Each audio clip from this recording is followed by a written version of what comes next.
नमस्कार साथियों। आज हम दुष्यंत कुमार की बहुत ही चर्चित गजल हो गई है पीर पर्वत सी पिघलनी चाहिए, इस पर विचार विमर्श करेंगे।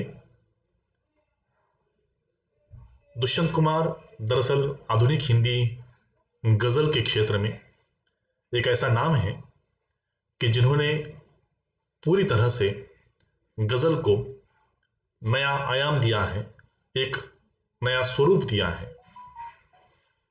पुरानी परंपरा से या परिपाटी से जो गजल का स्वरूप हम देखते हैं, चाहे वह अलग अलग मोड़ उस विधा में क्यों न हो, लेकिन विषय की दृष्टि से और भाषा की दृष्टि से अगर देखा जाए तो दुष्यंत कुमार ने हिंदी में गजल को एक तरह से नए सिरे में प्रस्तुत किया है, नए सिरे से प्रस्तुत किया है। और इसमें दो राय नहीं कि दुष्यंत कुमार एक ऐसा व्यक्तित्व है कि जिन्होंने गजल के ही मानदंड बदले हैं। स्वरूपगत तो उन्होंने बहुत सारे प्रयोग किए हैं, लेकिन गजल के मानदंड क्या होने चाहिए, इस पर भी कहीं ना कहीं दुष्यंत कुमार ने अपनी बातें रखी हैं और बहुत ही सशक्तता के साथ गजल के स्वरूप को उन्होंने अभिव्यक्त किया है। दुष्यंत कुमार त्यागी एक ऐसा नाम है कि जो गजल विधा में एक तरह से अपने अमीर छवि को, या यूं कहें कि अपने असाधारण प्रतिभा शैली को एक तरह से हमारे सम्मुख रखते हैं। लेकिन और एक बात है कि समकालीन कविता में एक महत्वपूर्ण हस्ताक्षर के रूप में भी, एक महत्वपूर्ण कवि के रूप में भी दुष्यंत कुमार का नाम हमारे सम्मुख आता है। और इस दृष्टि से दुष्यंत कुमार बहुत महत्वपूर्ण कवि, एक शायर के रूप में आधुनिक हिंदी गजल विधा में हमारे सामने उभर कर आते हैं। उनकी जो बहुत ही चर्चित और बहुत ही प्रसिद्ध रचना है वह है हो गई है पीर पर्वत सी पिघलनी चाहिए। दरअसल यह रचना साए में धूप इस संग्रह से उद्धृत की गई है। इसके शब्दों पर अगर हम गौर करें तो बहुत ही सशक्त अभिव्यक्ति दुष्यंत कुमार की लक्षित होती है। शब्दों पर गौर कीजिए। हो गई है पीर पर्वत सी पिघलनी चाहिए, इस हिमालय से कोई गंगा निकलनी चाहिए। अगर इसे ही हम थोड़ा सा आ, आ, संगीत की दृष्टि से या लयात्मकता की दृष्टि से अगर प्रस्तुत करें तो भी किया जा सकता है। यह प्रयास इसलिए भी आवश्यक है क्योंकि इस शैली की दृष्टि से, भाषा शैली की दृष्टि से या इसके काव्य शिल्प की दृष्टि से इस गजल में निश्चित रूप से नाद है, एक ध्वन्यात्मकता है जो कि संगीत के बहुत महत्वपूर्ण गुण माने जाते हैं। और इसलिए इस गजल को अगर हम थोड़ा सा लयात्मकता के साथ भी प्रस्तुत करते हैं तो भी निश्चित रूप से इसका एक अलग रसास्वादन श्रोताओं को और पाठकों को भी निश्चित रूप से हो सकता है। हो गई है पीर पर्वत सी पिघलनी चाहिए, हो गई है पीर पर्वत सी पिघलनी चाहिए, इस हिमालय से कोई गंगा निकलनी चाहिए, इस हिमालय से कोई गंगा निकलनी चाहिए। आज यह दीवार पर्दों की तरह हिलने लगी, शर्त लेकिन थी कि ये बुनियाद हिलनी चाहिए। हर सड़क, हर गली में, हर नगर, हर गांव में हाथ लहराते हुए हर लाश चलनी चाहिए। सिर्फ हंगामा खड़ा करना मेरा मकसद नहीं, मेरी कोशिश है ये सूरत बदलनी चाहिए। मेरे सीने में नहीं तो तेरे सीने में सही, हो कहीं भी आग लेकिन आग जलनी चाहिए, हो गई है पीर पर्वत सी पिघलनी चाहिए। तो इस तरह से एक तरह से जो दुष्यंत कुमार की ये जो नज्म है या एक गजल है, तो इसमें उन्होंने समकालीन जितनी सारी त्रासदियां थी, समकालीन जितनी सारी विसंगतियां थी, विसंगतियां इस अर्थ में, क्योंकि जैसे मैंने पहले कहा कि दुष्यंत कुमार ने एक तरह से गजल को एक नया आयाम दिया है, विषय की दृष्टि से गजल को एक नया मोड़ दिया है। और हम देखते हैं कि आजाद भारत और विशेष रूप से आज़ादी के पहले जो जो सपने भारतवासियों को, विशेष रूप से जन सामान्य लोगों को दिखाए गए थे, जनमानस में जो सपने एक तरह से बोए गए थे, वे सारे के सारे 1970-75 तक आते आते एक तरह से पूरे भारत देश में मोहभंग की स्थिति निर्माण हो जाती है। और ऐसी मोहभंग की अवस्था में दुष्यंत कुमार की यह गजल निश्चित रूप से तीखा प्रहार करती है, कड़ा व्यंग करती है। और व्यंग इसलिए क्योंकि जो उन्हें अखरता है, जो उन्हें एक तरह से लगता है कि ये हमारे साथ छल हुआ है, यह हमारे साथ अर्थात सामान्य जनमानस के साथ, आम आदमी के साथ इस तरह से घोषणाओं, नारेबाजी और जो झूठे सपने दिखाए गए, वह सारी की सारी जो अवस्था है एक तरह से मोहभंग की अवस्था है। और ऐसी मोहभंग की अवस्था के कारण ही एक तरह से दुष्यंत कुमार जी इसका डटकर विरोध करते हैं। और विरोध करते हुए उन्होंने ये नज्म लिखी है, और जिसमें वे कहते हैं कि हो गई है पीर पर्वत सी अब पिघलनी चाहिए। पीर का अर्थ होता है पीड़ा, कष्ट। आम जो आदमी है, जो सामान्य जो वर्ग हैं, जो श्रमजीवी वर्ग हैं, जो लगातार मेहनत करता है, परिश्रमी वर्ग है, ऐसे वर्ग की ये जो पीड़ा है, ये पर्वत के समान हो गई है। उसके जीवन में समस्याओं का एक तरह से पूरा ढेर बन गया है। अनेक समस्याएं हैं, अनगिनत समस्याएं हैं, और इन सारी समस्याओं के कारण एक तरह से उसका जीवन, एक तरह से वह जीवन जीने के लिए भी त्रस्त हैं। और ये सारी चीजें जो हैं कहीं ना कहीं दुष्यंत कुमार जी कहते हैं, ये समस्याएं पर्वत के समान हो गई हैं, पीड़ाएं जो हैं ये सारी पर्वत के समान बन गई हैं। और इसीलिए इस हिमालय से कोई गंगा निकलनी चाहिए। जिस तरह से पर्वत से कोई गंगा निकल कर आती है और वो सभी लोगों को एक तरह से, सभी लोगों में समृद्धि, खुशहाली आदि सारी चीजें फैलाती हैं, ठीक उसी तरह से कोई गंगा इस तरह से भी होनी चाहिए कि जो ये पीड़ा जो है, जो कि आज पर्वत के समान विशालकाय रूप में धारण हो चुकी हैं, तो ये पीड़ा नष्ट करने के लिए कोई ऐसी गंगा होनी चाहिए जो निकल आनी चाहिए हिमालय से। कोई ऐसी बातें होनी चाहिए, कोई ऐसी चीज होनी चाहिए कि जो सामने आए और जिससे जो आम आदमी है, जो सामान्य जनमानस है, उसके जीवन में खुशहाली आ जाए। और इसीलिए उन्होंने कहा इस हिमालय से कोई गंगा निकलनी चाहिए। तो कौन सी गंगा की ये बात दुष्यंत कर रहे हैं? तो दुष्यंत कुमार जी इस तरह से इस गंगा के माध्यम से क्रांति की बात कर रहे हैं, परिवर्तन की बात कर रहे हैं।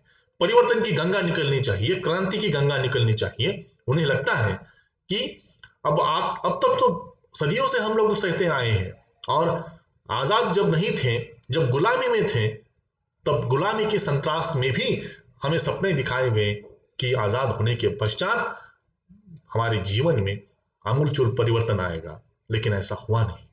दरअसल यह न होने के कारण टटोले जाए और देखे जाए तो निश्चित रूप से दुष्यंत कुमार जी कहते हैं हम भी उसके लिए जिम्मेदार हैं। हम जिम्मेदार हैं उसके लिए। जिम्मेदार इसलिए हैं क्योंकि हमने ही सभी राजनेताओं को चुनकर दिया है, ये हमारा प्रतिनिधित्व करते हैं। लेकिन जब बात परिवर्तन की आती है, हमारे जीवन में सुविधाओं की आती है, तो बुनियादी सुविधाएं भी हमें नसीब नहीं है। तो ये सारी चीजें जो हैं कहीं ना कहीं दुष्यंत कुमार जी एक तरह से अभिव्यक्त करते हैं और कहते हैं कि इस हिमालय से कोई गंगा निकलनी चाहिए। तो ये गंगा कहीं ना कहीं एक तरह से परिवर्तन की गंगा है, क्रांति की गंगा है। हो गई है पीर पर्वत सी। पीर पर्वत सी में उपमा अलंकार का प्रयोग दुष्यंत कुमार जी करते हैं। ऐसे ही एक शायर ने बड़े मार्मिक ढंग से कहा है कि जिंदगी बस दुख का दरिया नहीं है, भार से झुक जाए वह सरिया नहीं है। जिंदगी ऐसे नहीं होती है। दुष्यंत कुमार जी भी वही समझा रहे हैं कि हो गई है पीर पर्वत सी, अब पिघलनी चाहिए, इस हिमालय से कोई गंगा निकलनी चाहिए। तो ये गंगा निश्चित रूप से परिवर्तन की गंगा है, क्रांति की गंगा है, और ये निकलनी भी अब चाहिए, हिमालय से ही होते हुए वह आगे बढ़नी चाहिए। आज यह दीवार पर्दों की तरह हिलने लगी, शर्त लेकिन थी कि यह बुनियाद हिलनी चाहिए। थोड़ा बहुत परिवर्तन हो रहा है। कुछ लोग सजग होकर, कुछ लोग सचेत होकर परिवर्तन करना चाहते हैं, लेकिन मात्र दीवार, खिड़कियां, दरवाजे यहां तक नहीं बात होनी चाहिए, बल्कि बुनियाद हिलनी चाहिए। वह जो अस्तित्व है, ये राज सत्ता का जो अस्तित्व है, ये राज सत्ता का अस्तित्व कहीं ना कहीं हिलना चाहिए।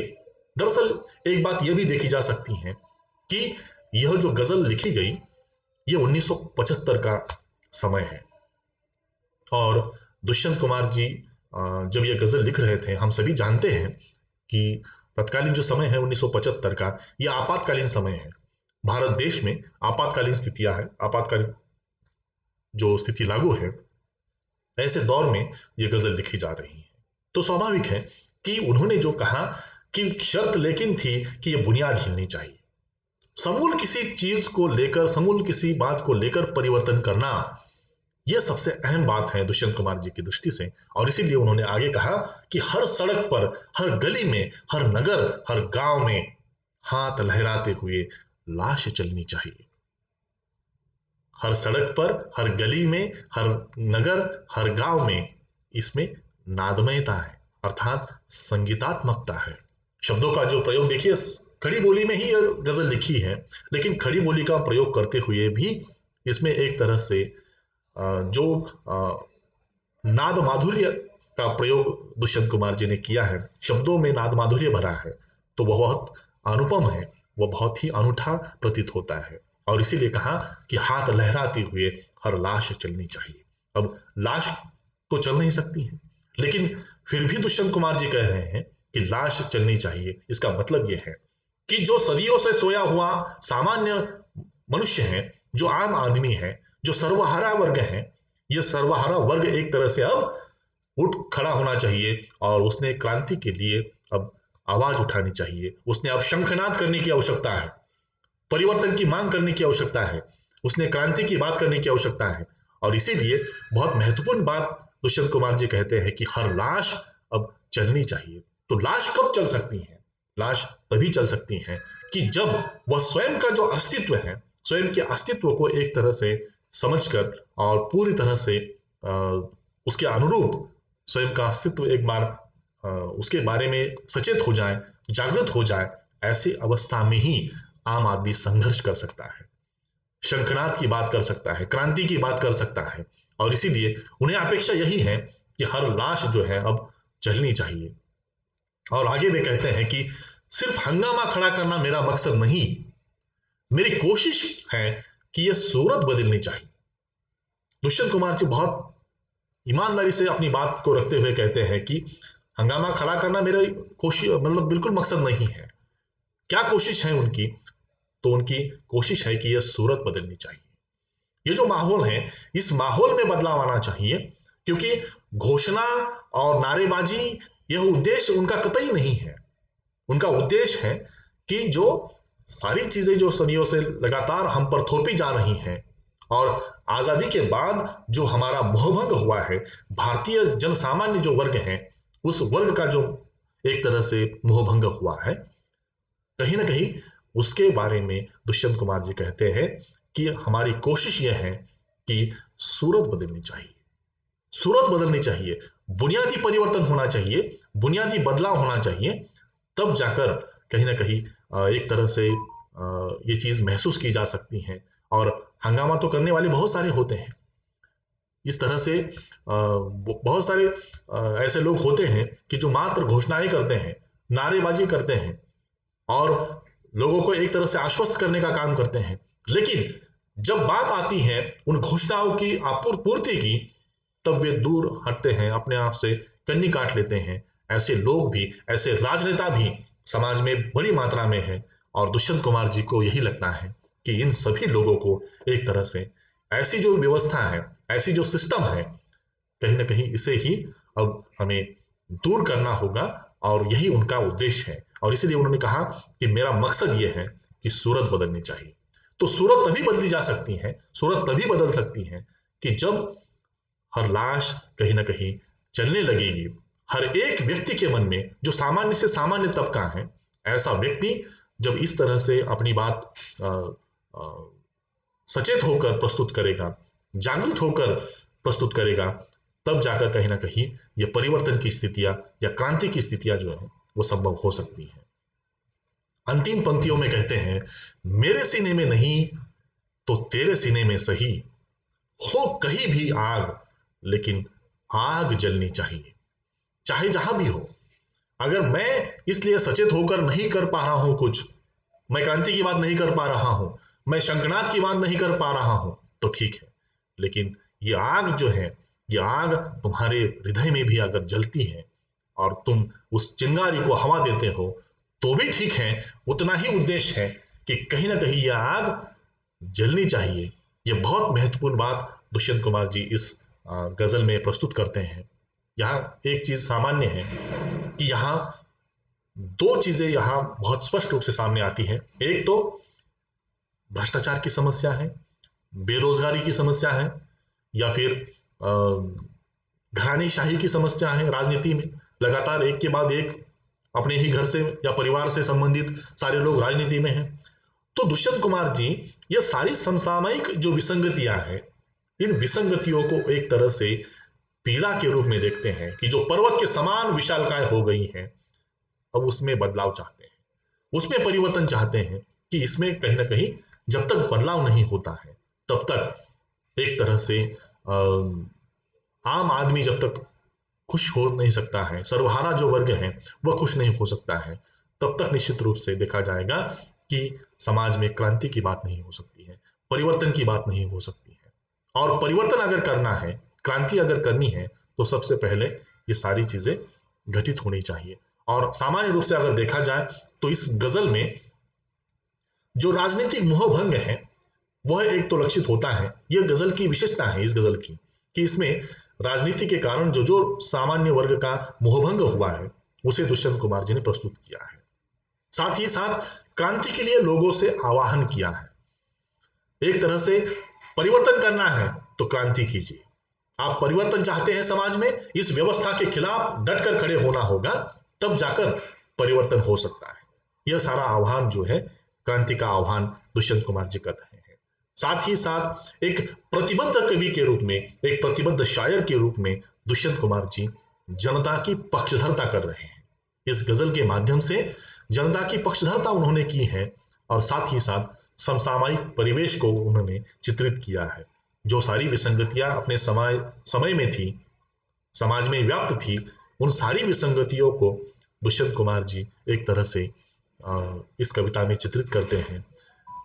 कला शिल्प की अगर दृष्टि से अगर देखा जाए इस गजल को, तो निश्चित रूप से जैसे मैंने कहा कि इसकी जो शैली है, सरल शैली का इसमें प्रयोग है।